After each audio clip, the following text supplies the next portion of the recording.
Sahabat, bayangkan sebuah waktu di mana langit sedang paling dekat dengan bumi. Malaikat turun membawa catatan doa hamba-hamba yang terbangun dari tidurnya. Dan Allah sendiri berfirman, "Siapa yang meminta kepadaku, pasti aku beri. Dan siapa yang berdoa kepadaku, pasti aku kabulkan.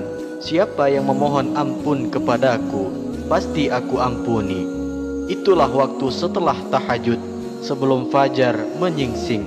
Banyak orang yang bangun malam hanya untuk sholat, lalu langsung tidur. Padahal ada rahasia besar setelah itu, yaitu istighfar dan doa yang benar. Bismillahirrahmanirrahim. Assalamualaikum warahmatullahi wabarakatuh. Alhamdulillahi rabbil alamin. Allahumma salli ala Sayyidina Muhammad wa ala ali Sayyidina Muhammad. Amma ba'du. Sahabat imam muda yang dirahmati Allah, syukur alhamdulillah kita bisa berjumpa lagi di channel ini. Salawat dan salam selalu dan tetap tercurahkan kepada junjungan kita Nabi besar Muhammad sallallahu alaihi wasallam. Mari para sahabat kita ucapkan atau bisa tuliskan di kolom komentar, Allahumma salli ala Sayyidina Muhammad wa ala ali Sayyidina Muhammad. Semoga dengan ucapan atau tulisan salawat tadi kita semua diakui sebagai umatnya, sehingga kelak kita mendapatkan pertolongan beliau.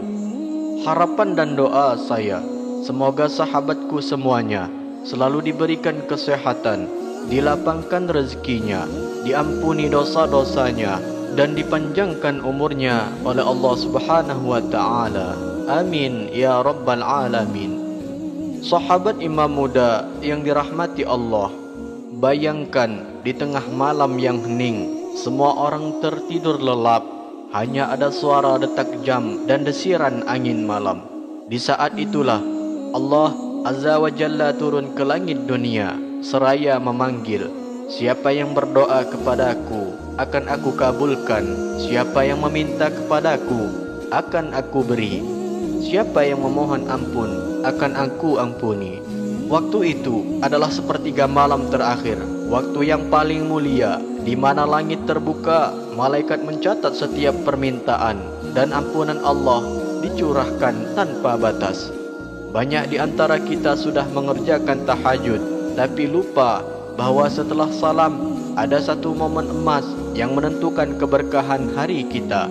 Rasulullah SAW dan para sahabat tidak pernah melewatkannya. Mereka memperbanyak istighfar dengan hati yang hadir, lalu berdoa dengan doa yang benar. Bukan doa asal-asalan, tapi doa yang diajarkan langsung oleh Rasulullah SAW. Doa yang membuat pintu langit terbuka, doa yang membuat hati tenang, rezeki lapang, dan hidup penuh perlindungan Allah. Malam ini, mari kita pelajari bersama cara istighfar dan berdoa yang benar setelah tahajud, sebagaimana dicontohkan Rasulullah SAW, agar hidup kita berubah bukan hanya di dunia, tapi juga di akhirat. Namun sebelum lanjut, mari kita bersama-sama berdoa kepada Allah. Silahkan sahabat tuliskan doa, hajat, cita-cita sahabat di kolom komentar untuk kita aminkan bersama-sama. Bayangkan apabila 40 orang saja yang mengaminkan doa kita, maka insya Allah Allah akan ijabah. Dan untuk yang baru bergabung, silakan untuk para sahabat klik tombol like, tombol jempolnya, kemudian subscribe dan aktifkan lonceng notifikasinya. Terima kasih, semoga Allah balas semua kebaikan Anda. Sahabat imam muda yang dirahmati Allah, ada sebuah kisah inspirasi nyata untuk kita semua, yaitu ada seorang pengusaha muslim di Jakarta yang usahanya sedang jatuh. Hutangnya menumpuk, karyawannya banyak yang keluar, dan rumah tangganya mulai goyah. Ia sudah berusaha dengan berbagai cara, bahkan sampai meminjam uang ke sana sini, tapi keadaan malah semakin sulit. Sampai suatu malam, ia menonton kajian tentang keutamaan istighfar dan doa setelah tahajud. Malam itu juga ia bertekad, aku akan bangun malam, memohon langsung kepada Allah. Jam 3 pagi, ia bangun, solat tahajud 2 rakaat, ditutup witir, lalu duduk diam dalam gelapnya malam. Air matanya menetes ketika ia mengingat dosa-dosanya sambil berulang kali berucap, Astaghfirullahalazim. Setelah itu, ia membaca doa yang diajarkan oleh Rasulullah SAW. Tidak banyak yang ia minta malam itu, hanya satu, yaitu, Ya Allah, selamatkan keluargaku, lunasi hutangku, dan beri aku rezeki yang halal dan berkah. Ajaibnya, kurang dari sebulan kemudian, ia mendapatkan tawaran proyek besar yang tidak pernah ia duga. Dari keuntungan proyek itu, ia bisa melunasi seluruh hutangnya, bahkan membuka lapangan kerja baru. Sejak hari itu, ia tidak pernah meninggalkan tahajud, istighfar dan doa itu, karena ia merasakan sendiri janji Allah itu benar adanya. Pelajaran dari kisah di atas bahwa Allah tidak pernah menolak doa hamba yang datang di waktu terbaik. Sepertiga malam terakhir adalah momen emas. Di saat itu Allah membuka pintu ampunan dan rezeki selebar-lebarnya. Istighfar yang benar bukan hanya di lisan, tapi juga di hati saat istighfar dilakukan dengan kesadaran penuh akan dosa. Air mata penyesalan menjadi penghapus dosa yang cepat diijabah. Doa Rasulullah SAW adalah doa yang paling terjamin keberkahannya. Mengikuti susunan doa yang beliau ajarkan membuat doa kita lebih cepat sasaran dan sesuai dengan tuntunan.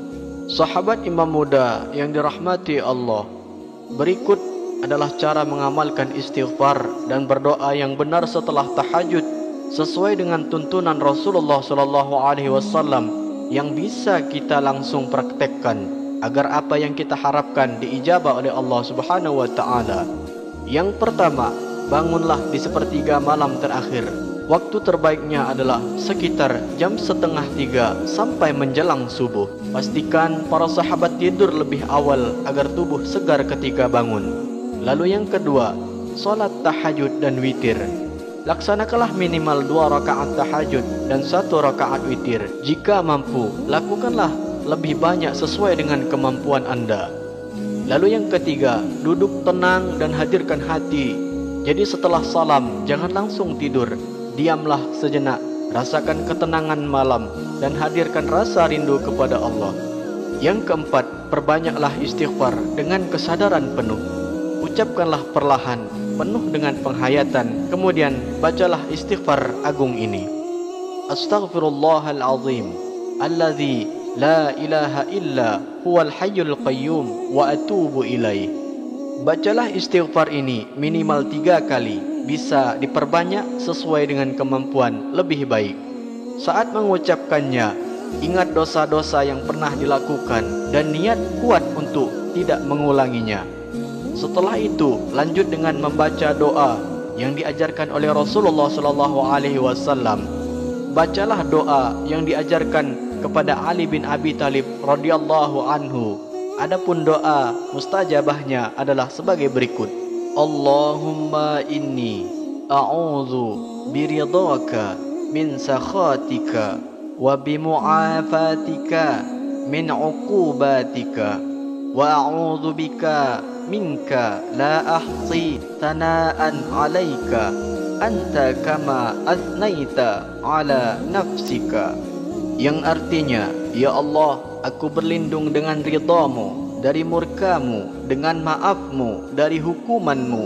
Aku berlindung kepadamu dari hukumanmu. Aku tidak mampu menghitung pujian untukmu.